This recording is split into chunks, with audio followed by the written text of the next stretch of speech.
Olson? Garati secoua doucement l'épaule d'Olson et tout le corps oscilla, comme une grue par grand vent.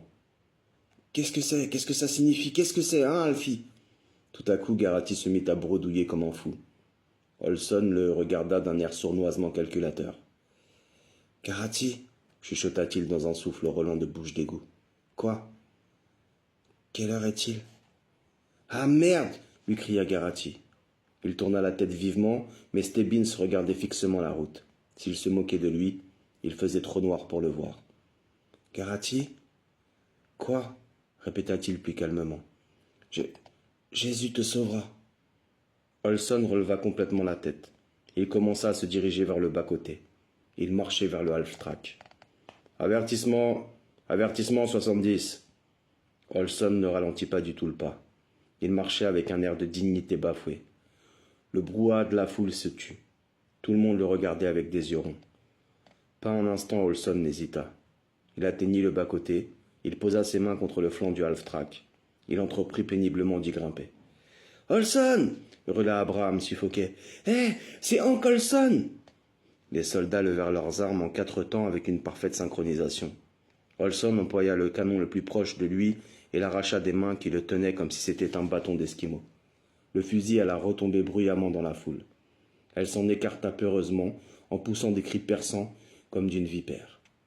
Un des 3 autres fusils fit feu. Garati vit l'éclair au bout du canon. Il vit la chemise d'Olson onduler quand la balle le traversa de part en part au niveau du ventre. Olson ne s'arrêta pas. Il se hissa au sommet du half-track et saisit le canon de l'arme qui venait de le blesser. Il le leva en l'air alors qu'un nouveau coup de feu claquait. « Vas-y, Olson !» glapit sauvagement McVry. « Vas-y, tue-les! Tue-les !» Les 2 autres soldats tirèrent à l'unisson et l'impact des balles fit basculer Olson à terre. Il tomba sur le dos, les bras en croix comme un crucifié. Un côté de son ventre était noirci et déchiqueté. 3 autres balles furent tirées sur lui. Un des gardes qui l'avait désarmé avait récupéré, sans effort, un autre fusil à l'intérieur du half-track. Olson s'assit. Il plaqua ses mains contre son ventre et dévisagea calmement les soldats prêts à tirer encore au sommet de l'énorme blindé. Les soldats soutinrent son regard. « Salaud !» s'enclonna McGray. « Espèce de sale fumier !» Olson s'apprêtait à se relever.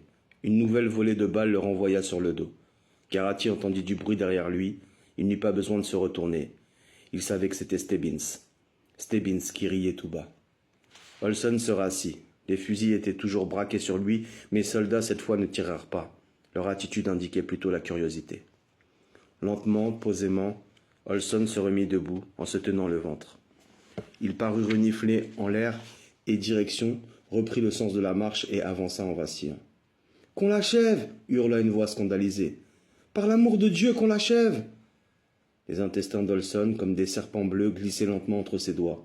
Il pendait tel un chapelet de saucisses devant des organes génitaux, ballottant d'une façon obscène. Il s'arrêta, se pencha comme pour les récupérer, pensa Garati dans un vertige d'étonnement et d'horreur, et vomit un grand caillot de sang et de bile. Puis il se remit à marcher, courbé en 2. Sa figure était d'un calme béat. « Oh mon Dieu !» dit Abraham en se tournant vers Garati, les mains plaquées sur la bouche, la figure verdâtre, les yeux exorbités.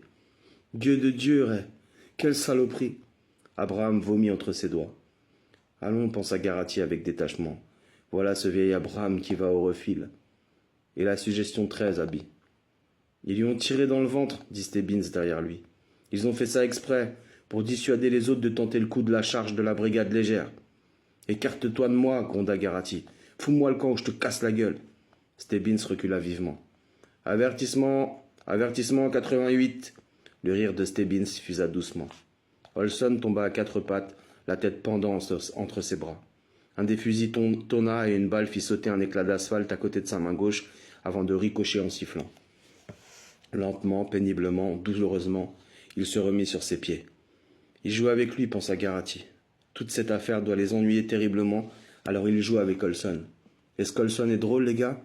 Est-ce qu'Olson vous amuse bien? Garati se mit à pleurer. Il courut vers Olson et tomba à genoux à côté de lui. Il serra contre sa poitrine la tête lourde, brûlante de fièvre. Il sanglota sur les cheveux secs et nauséabonds. Avertissement, avertissement 47. Avertissement, avertissement 61. McVry le tirait. Encore McVry. Lève-toi, Ray, lève-toi. Tu ne peux rien faire pour lui, je t'en prie. Pour l'amour de Dieu, relève-toi. C'est pas juste, gémit Garatika avec une traînée poisseuse de sang Dolson sur la joue. C'est pas juste. Je sais, viens, allons, viens.